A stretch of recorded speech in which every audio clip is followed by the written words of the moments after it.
வணக்கம் my dear zonemates, welcome to Shafi zone. நான் உங்க ஷஃபி அண்ட் இன்னைக்கு நம்ம பார்க்க போறது சீரியல் கொடுமைகள். நீயும் காவேரியும் கார்ல போகும்போது ஆக்சிடென்ட் ஆனதுல காவேரி ஸ்பாட்ல. அது ஒரு பெரிய ஃபிளாஷ்பேக் சார். சொல்லுப்பா. அது இதானே நடந்தது. எதுவுமே சொல்லாம இதான் நடந்ததுன்னு சொல்றேன். அண்ணே அது பெரிய ஃபிளாஷ்பேக்னே, தயவு செய்து புரிஞ்சுங்க. புரிஞ்சுதுப்பா. நான் திரும்பி வர வரைக்கும் அவங்களை யாரும் பயமுறுத்தாதீங்க.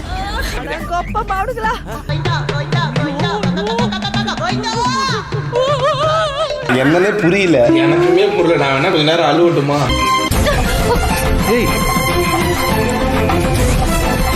என்னடா பொழுது போயிருச்சு, ஒண்ணு நடக்கலையேன்னு பார்த்து நடந்துருச்சு, நடத்திட்டாங்க.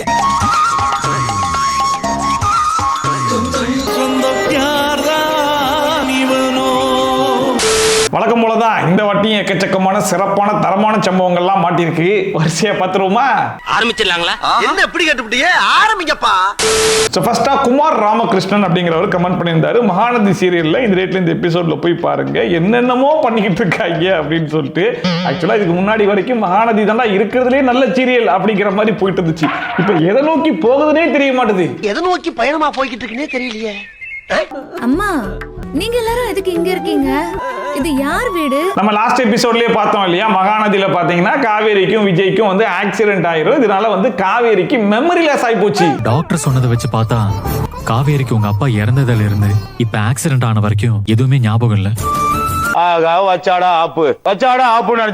இதுல காவேரிக்கு மெமரி லாஸ் ஆன உடனே சரி ஓகே இதுதான் வாய்ப்பு, ரெண்டு பேரையும் பிரிச்சு விட்டுறலாம் அப்படின்னு சொல்லி ரெண்டு குடும்பமும் சேர்ந்து பயங்கரமான டீலிங் பேசிட்டு இருந்தாங்கல்ல. அந்த டீலிங் எனக்கு ரொம்ப பிடிச்சிருக்குன்னு சொல்லிட்டு ஓகே சொன்னது மட்டும் இல்லாம குழந்தைய அப்பா கையிலேயே கொடுத்துட்டு காவேரி குடும்பம் கிளம்பி போயிடுச்சான். நாங்க இந்த ஊரை விட்டு போறோம். வாங்க போலாம்.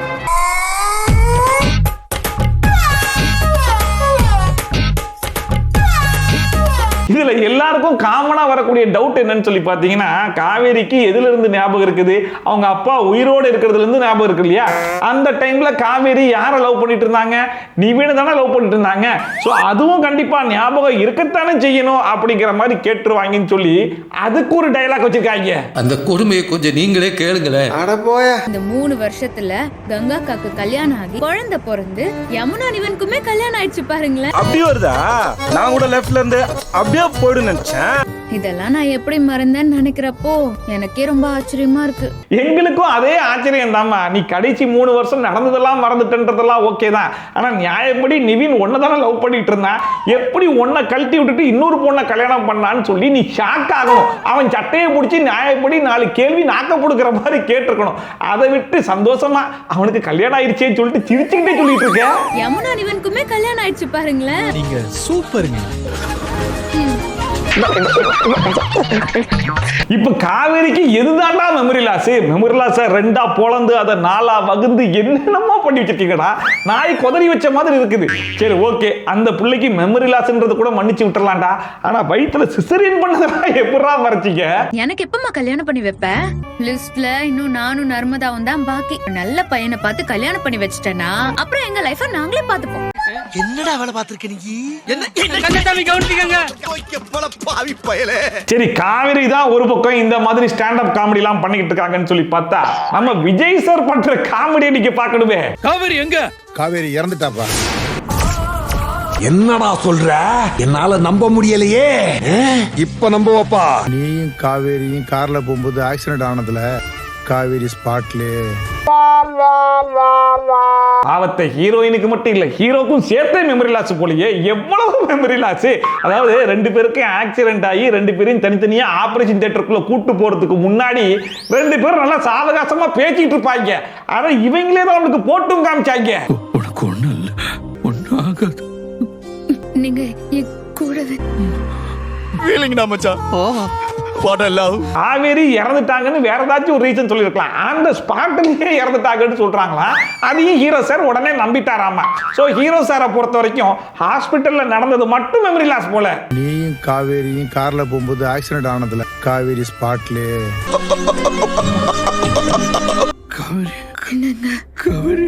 எந்த பயனும் இல்ல. இதெல்லாம் கூட குடும்பம் கிடையாதுங்க. ஆக்சுவல் குடும்பம் என்ன தெரியுமா? உசுறு குசுரா லவ் பண்ண பொண்டாட்டி இறந்து போயிருக்கா. அடுத்து சார் என்ன பண்ணாரு ஏது பண்ணாரு அதெல்லாம் எதுவுமே கட்டல. டேரக்டா 5 இயர்ஸ் லேட்டர் அப்படிங்கிற மாதிரி போயிட்டாங்க. பிறந்த குழந்தைக்கு 5 வயசு ஆகி போச்சு.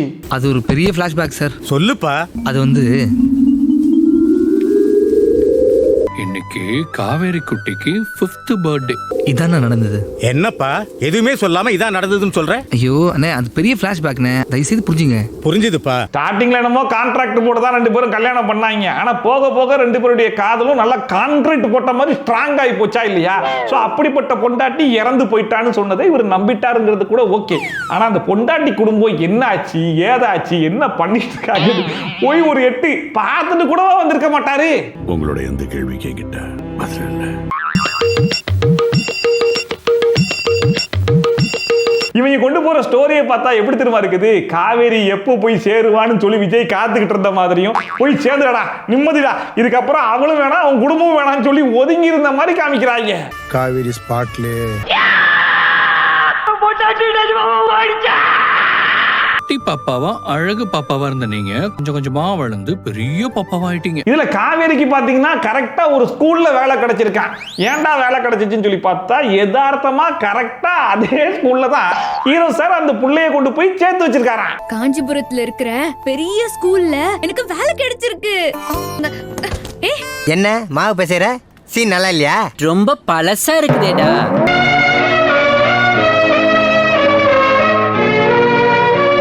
நல்லா போயிட்டு இருந்த சீரியல்ரா. கொத்து புரோட்டால பாயசத்தை போட்டு கொத்துன மாதிரி என்னென்னமோ பண்ணி வச்சிருக்காங்களே. இதுக்கப்புறம் என்ன தெரியுமா பண்ணுவாங்க? ஹீரோவும் ஹீரோயினும் ஒரே ஸ்கூல்லயே இருப்பாங்க. ஆனா கடைசி வரைக்கும் பார்த்துக்க மாட்டாங்க. அதை மீறி பார்த்துட்டாங்கன்னா ஹீரோ ஹீரோயின் கிட்ட நான் தான் உன் புருஷங்கிறத ப்ரூவ் பண்றதுக்கு 1 வருஷம் டைம் எடுத்துப்பாங்க. சுசே சுசி, நான் இல்லைன்னா உன்னால இருக்க முடியாது சுசி. சத்தியமா சொல்றேன் சுசி, என்ன நம்பு சுசி. அடுத்ததான் நந்தினி லோகேஷ் குமார் அப்படிங்கிறவங்க கமெண்ட் பண்ணியிருந்தாங்க. சிந்து பைரவி சீரியல்ல இந்த ரேட்ல இந்த எபிசோட்ல போய் பாருங்க. ஒரு ஹாஸ்பிட்டலை கட்டி வச்சுக்கிட்டு இவங்க என்னென்ன காமெடி எல்லாம் பண்றாங்கன்றத நீங்களே கொஞ்சம் பாருங்க அப்படின்னு சொல்லிட்டு. இது சாதாரண காமெடி கிடையாது, ஹெவி காமெடி. வாங்க என்னன்றத நானே சொல்றேன். மொத்தத்துல ஆம்பளை இருந்து பொம்பளை வரைக்கும் ஆல் அட்டன் மீ இந்த சிங்காரம் எம்பிபிஎஸ் எம்எஸ். உங்க பொண்ணு வயித்துல இருக்கிற குழந்தை பொசிஷன் மாறி இருக்கு. சிசேரியன் பண்றதுக்கு 1.5 லட்சம் ரூபாய் செலவாகும். குழந்தைக்கு தலை திரும்பி போச்சு. இந்த ஹாஸ்பிட்டல்ல வச்சு பிரசவம் பாத்தீங்கன்னா கொஞ்சம் பட்ஜெட் ஹெவியா இருக்கும் அப்படிங்கிறதுனால நம்ம ஹீரோ சார் ஒரு சூப்பரான ஹாஸ்பிட்டல் கட்டி வச்சிருக்காப்ல. அங்க போய் ட்ரீட்மெண்ட் பார்த்தா காசு ரொம்ப கம்மியா.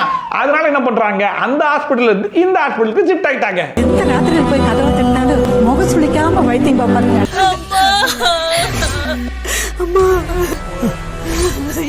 நான் கூட பயங்கரமா ஆச்சரியப்பட்டேங்க. ஏன்னா இப்ப ஹாஸ்பிட்டலுங்கிறதுலாம் பிசினஸ் ஆகி போயிருச்சுல்ல. இப்படிப்பட்ட ஒரு காலத்துல ஒரு ஹாஸ்பிட்டலை கட்டி இவ்வளவு கம்மி பீஸ்ல எப்படி ட்ரீட்மெண்ட் பாக்குறாங்க அப்படின்னு சொல்லி கேட்டா அதுக்கான சீக்ரெட் என்ன அப்படிங்கறத அவங்களே சொல்றாங்க. கொஞ்சம் கேளுங்க. டெலிவரிக்காக வந்திருக்காங்க. ஹாஸ்பிட்டல்ல பெரிய டாக்டர்ஸ் யாருமே இல்ல, டியூட்டி டாக்டர்ஸ் தான் இருக்காங்க. அவங்களும் நைட்டு தான் வருவாங்க. ஒரு ஹாஸ்பிட்டல்னா 4-5 டாக்டர்ஸ் இருப்பாங்க. அவங்களுக்குலாம் சம்பளம் கொடுக்கணுன்றதுனால ஃபீஸ் எல்லாம் வாங்குவாங்க. இங்கதான் டாக்டரே கிடையாது, அப்புறம் எதுக்கு ஃபீஸ் வாங்கணும்? இதுதான் அவங்களோட சீக்ரெட் போல இருக்கு. அந்த ஃபார்முலாவை நீ பார்த்துட்டுனா நீ முதலாளி ஆயிடுவேன், நான் பூண்டு உருவ வேண்டியதா இருக்கும். ஐயோ அம்மா, ஐயோ என் குழந்தைக்கு பனிக்கூட உடைஞ்சிருச்சு. இதுக்கு மேலே குழந்தை வயித்துல இருந்தா குழந்தையோட உயிருக்கே ஆபத்தாயிருமே. ஆல்ரெடி குழந்தைக்கு தலை திரும்பி போச்சுன்னு சொன்னாங்க. இப்ப பனிக்கூடம் வேற உடைஞ்சு போச்சு. எப்படிப்பட்ட கிரிட்டிக்கல் சிச்சுவேஷன். இந்த சிச்சுவேஷன்ல யாரா இருந்தாலும் என்ன பண்ணுவாங்க, ஒரு ஆம்புலன்ஸ் ரெடி பண்ணுங்க, உடனே பக்கத்து ஹாஸ்பிட்டலுக்கு ஷிஃப்ட் பண்ணுங்கன்னு தானே சொல்லுவாங்க. ஆனா இவனுக்கு என்ன தெரியுமா பண்றாங்க? எந்திரிமா எந்திரிமா, பெட்ல போய் படுப்போம். படுமா, போமா, சீக்கிரம் போமா.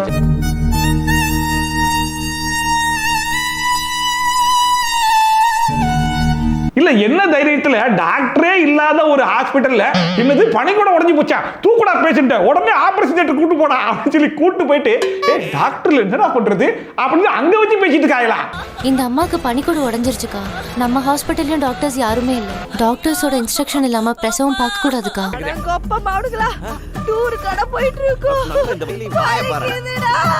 நான் திரும்பி வர வரைக்கும் அவங்களை யாரும் பயமுறுத்தாதீங்க. பரவாயில்ல, மற்றவங்க எல்லாம் கொஞ்சம் தத்தியா இருந்தாலும் ஹீரோயின் தான் அந்த சிச்சுவேஷனை கரெக்டா புரிஞ்சுக்கிட்டாங்க. அதுலயும் இந்த நேரத்துல கிளம்பி வெளியே போறாங்கன்னா ஒரு நல்ல டாக்டரா அலசி ஆராய்ஞ்சு கூட்டு வர போறாங்க போல இருக்கு அப்படின்னு சொல்லி நானும் காத்துக்கிட்டு இருந்தேன். கடைசியில் அவங்க கூட்டு வந்த டாக்டர் யார் தெரியுமா?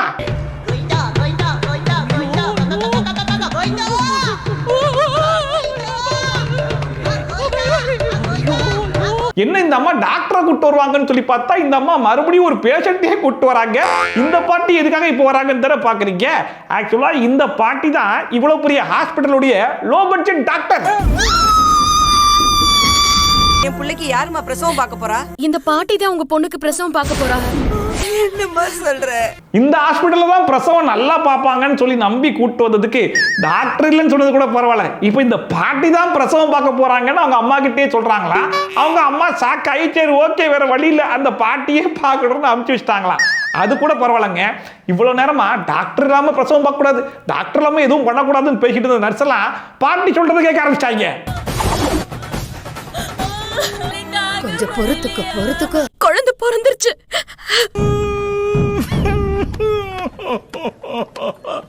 இந்த ஹாஸ்பிடலுக்குள்ள யார் வந்தாலும் டாக்டர் ஆயிரலாம் போல இருக்கு. இப்ப பாட்டி வந்தாங்க, டெலிவரி பார்த்தாங்க, குழந்தை பிறந்துருச்சு, அவங்க டாக்டர் ஆயிட்டாங்க. ஆனா பிறந்த குழந்தைக்கு பேச்சு மூச்சு இல்ல. இப்ப அதுக்கு யாரு ட்ரீட்மெண்ட் கொடுக்க போறா அப்படின்னு சொல்லி பார்த்தா நீங்க நினைக்கிற மாதிரி வாட்ச்மேன்லாம் வரல, அதுக்கு வேற ஒரு ஆள் வராங்க. என்னம்மா குழந்தை அழாம அமைதியா இருக்கு?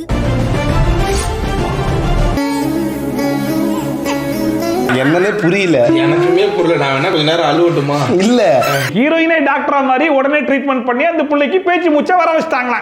அதாவது காசு கம்மியான ஹாஸ்பிட்டல்ன்ற ஒரே ஒரு காரணத்துக்காக வரவும் போறவங்களாம் டாக்டரா.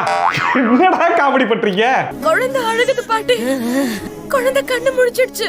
இனிமே ஒண்ணும் பயப்பட வேணாம். அவங்க ரெண்டு பேரும் பேசாம இருந்தா சொல்லி நிறுத்துங்களா? ஆனா இதுல ஒரே ஒரு நல்ல விஷயம் என்ன தெரியுமா? இந்த ஒரு ஹாஸ்பிட்டல் மட்டும் ஊருக்குள்ள இருந்துச்சுன்னா ஊர்ல இருக்கிற 50 பேரும் டாக்டர் ஆயிடுவாங்கன்னு சொல்லி பயந்து உடனே அந்த ஹாஸ்பிட்டலுக்கு சீல் வச்சு விட்டாங்க. உங்க ஹாஸ்பிட்டல்ல இருக்கிற பேஷண்ட் எல்லாரையும் வேற ஹாஸ்பிட்டலுக்கு ஷிஃப்ட் பண்ணிட்டு உங்க ஹாஸ்பிட்டலை க்ளோஸ் பண்ணுங்க, நாங்க சீல் வைக்கணும்.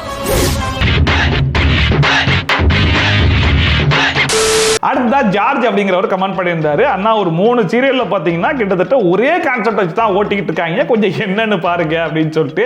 அது என்ன சீரியல் என்ன கான்செப்ட்ங்கிறதெல்லாம் நானே சொல்றேன் வாங்க. அவன் சொன்னதை பூரா அவன் சொல்லாம இருப்பானா சார்? விடாம போடாதுன்னு சொல்றேன் சார். சொல்லு.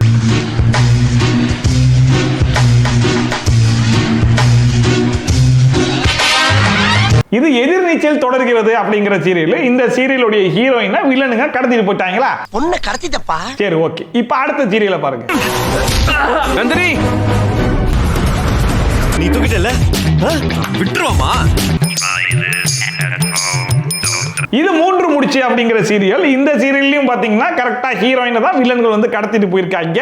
என்ன ஒண்ணு அங்க கார்ல கடத்துறாங்க, இங்க லாரி வச்சு கடத்திருக்காங்க. அப்படித்தான் டிஃபரன்ஸ்.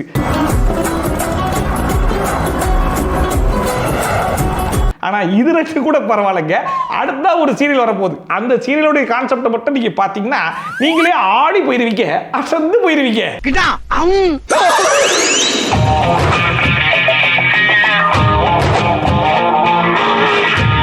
இது கர்ப்பம். சாரி சிங்கப்பெண்ணே அப்படிங்கிற சீரியல். இந்த சீரியலுடைய கான்செப்ட் தான் என்ன ரொம்ப இம்ப்ரெஸ் பண்ணுச்சு. ஹீரோயினா ஒருத்தன் வந்து கெடுத்து கர்ப்பமாக்கி விட்டான். நம்மள கர்ப்பமாக்கணவன் எவன் அப்படிங்கிறது தான் இப்ப வரைக்கும் கிட்டத்தட்ட 2 வருஷமா இன்வெஸ்டிகேஷன் பண்ணி கண்டுபிடிச்சிட்டு இருக்காங்க. இதுக்கு நடுவில் அவங்க வேற ஒருத்தனை கல்யாணம் பண்ணி குடும்பமும் நடத்திட்டு இருக்காங்க. இப்போ கூட பாருங்க, வில்லங்காரன் என்ன பண்றான், உன்னை கர்ப்பமாக்கணவன் யாருன்றதை கண்டுபிடிச்சிட்டேன் வா அப்படின்னு சொல்லி கூப்பிட்டு தான் கடத்திட்டே போயிட்டானா. நீயா? உள்ள புடிச்சு உள்ள போடுங்கடா.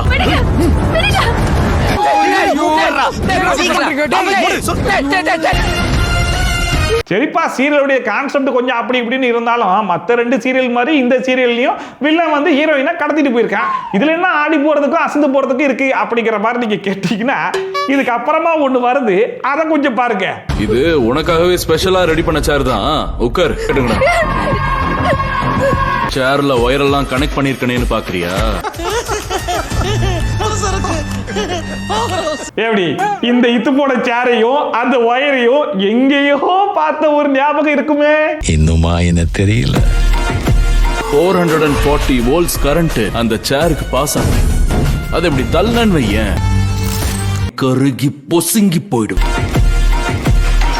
எப்படி மற்ற 2 சீரியலாச்சு ஹீரோயினை மட்டும் தான் கடத்துறாங்க. ஆனா இந்த சீரியல்ல மட்டும்தான் ஹீரோயினோட சேர்த்து கூலி படத்துல வர சத்யராஜ் கான்செப்டையும் சேர்த்தே கடத்திருக்காங்க.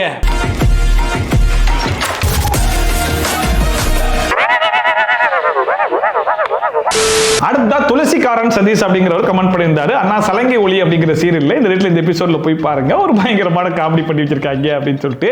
வாங்க இது என்ன காமெடின்றது போய் பார்த்துருவோம். மாமா வர வழியில அப்படி போட்டு விட்டுருவேன், சல்லன வழுக்கிட்டு வந்து அப்படியே என் மேல விழுந்து கட்டி பிடிச்சு பாரு. நான் கூட குறுக்க இந்த கௌசிக் வந்தா அப்படிங்கிற மாதிரி எவனாச்சும் நடுவில் வருவானான்னு பார்த்தேன், அந்த மாதிரி எவனும் வரல. சரி ஓகே, கட்டி பிடிக்க வேண்டிய ஆளை விட்டுட்டு பக்கத்தில் நிக்கிற பொண்ணை கட்டி பிடிச்சிருவாரு போல இருக்கு அப்படிங்கிற மாதிரி எதிர்பார்த்தேன், அதுவும் நடக்கல. பிளான் போட்ட மாதிரி கரெக்டா அந்த புள்ளையவே போய் கட்டி பிடிச்சிட்டாராம். அதுவே பெரிய ட்விஸ்டா தான் இருந்துச்சு.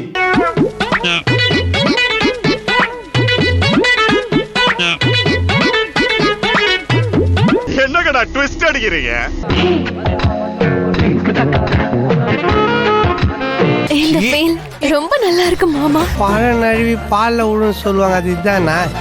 இதுல அந்த புள்ளியுடைய அப்பா அங்கிருந்து வராரு அப்படிங்கறத பாட்டியும் அம்மாவும் பாத்துறாங்க. பார்த்த உடனே என்ன பண்ணுவாங்க, எந்திரி அப்பா வரார் அப்படிங்கிற மாதிரி எழுப்பி விட்டுருந்தா முடிஞ்சிருக்குமா இல்லையா? ஆனா இந்த பாட்டி என்ன தெரியுமா பண்றாங்க,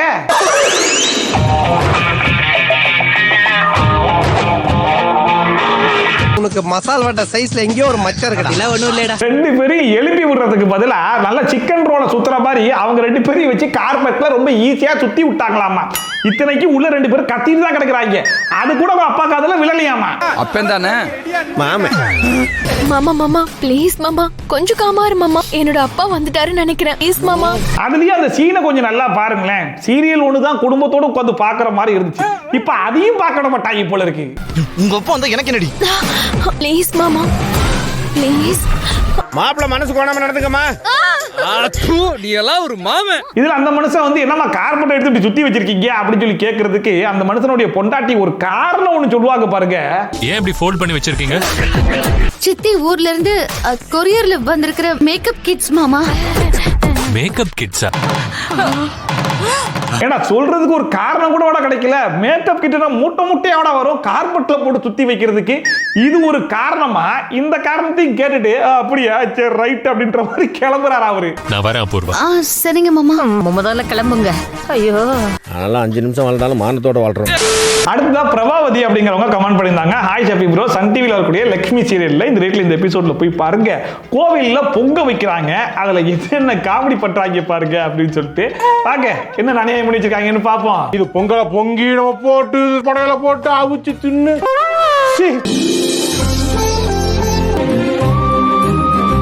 நம்ம இனியாக்கு பல கொடுமைகள் நடந்திருந்தாலும் இந்த சீரியல்ல அகிலாக்கு ஜஸ்டிஸ் கிடைச்சிருச்சுடா அப்படிங்கிற மாதிரி அகிலா ஆசைப்பட்ட பையனுடைய கல்யாணத்தெல்லாம் பண்ணி வச்சுட்டாங்க. ஆனா நம்ம ஆல்ரெடி சொன்ன மாதிரி அந்த புள்ளைய டார்ச்சர் பண்ணாம விட்டுருவாங்களா? நம்ம பொறப்பு.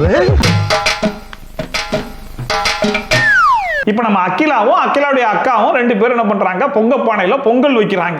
இப்ப பொங்கல் நல்லா பொங்கி வரணுமா, சோ அவங்க அக்கா என்ன பண்றாங்க, நெய்யெல்லாம் கரெக்டா அளவா ஊத்திடுறாங்க. பட் நம்ம அகிலாக்கு அப்படி நடக்குமா? அகிலாக்கு என்ன நடக்குதுன்னு மட்டும் கொஞ்சம் பாருங்க.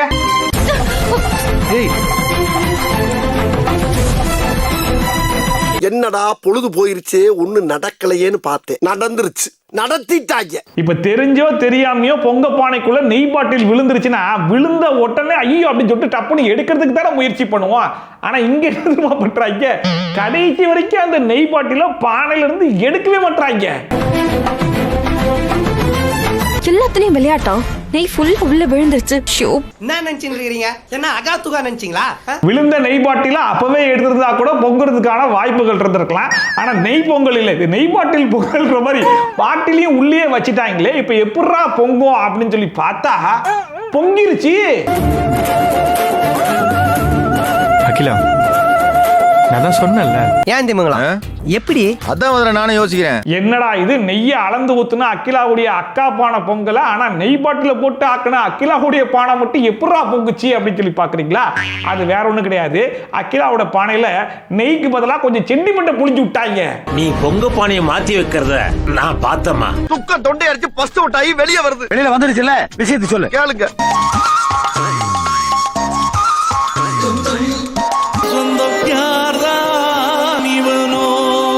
இப்படி பானையெல்லாம் மாத்தி வைக்கிறதுக்கு பதிலா அவங்க எல்லாம் போனதுக்கு அப்புறம் அந்த நெய் பாட்டில மட்டும் எடுத்து வெளியே போட்டிருந்தா நாங்களும் கொஞ்சம் நிம்மதியா இருந்திருப்போமா இல்லையா? ஆனா சென்டிமெண்ட் வேணும்ன்ற ஒரே ஒரு காரணத்துக்காக இவங்க என்னென்ன அநியாயம்லாம் பண்றாங்க பாத்தீங்களா? உங்க அத்தை பேசுன பேச்செல்லாம் நீ வாங்கிக்கிட்டு. பரவாயில்ல மாமா, எனக்கு இது ஒண்ணு புதுசு இல்லையே. சாரி அழுவுடா எரும மாடு அழுவுடா. நல்ல வேலை அழுவ ஆரம்பிச்சான் எபிசோட் 8. சாலந்தானிக்கு வீடியோ இன்னைக்கு இந்த வீடியோ பார்த்து கொஞ்சம் என்ஜாய் பண்ணிருப்பீங்க நம்புறேன். ஒருவேளை நீங்க என்ஜாய் பண்ணீங்கன்னா அதை மறக்காம கமெண்ட் செக்ஷன்ல சொல்லுங்க. இதே மாதிரி ட்ரோல்ஸ் அண்ட் ரிவ்யூஸ்லாம் கண்டிப்பா பார்க்க நினைச்சீங்கன்னா மறக்காம சப்ஸ்கிரைப் பண்ணிட்டு பக்கத்துல கூடிய பெல் ஐகான் டான் தட்டி விட்டீங்கன்னா நான் போடுற வீடியோ நோட்டிஃபிகேஷன் டான் டைம் கொஞ்சம் சேர்ந்துடும். ஸோ வீடியோ மாதிரி சூப்பரான வீடியோட சூப்பரான ரிவ்யூவோட சூப்பரான ட்ரோலோட சந்திக்கிறேன். Bye from Shafi. Tata bye and take care.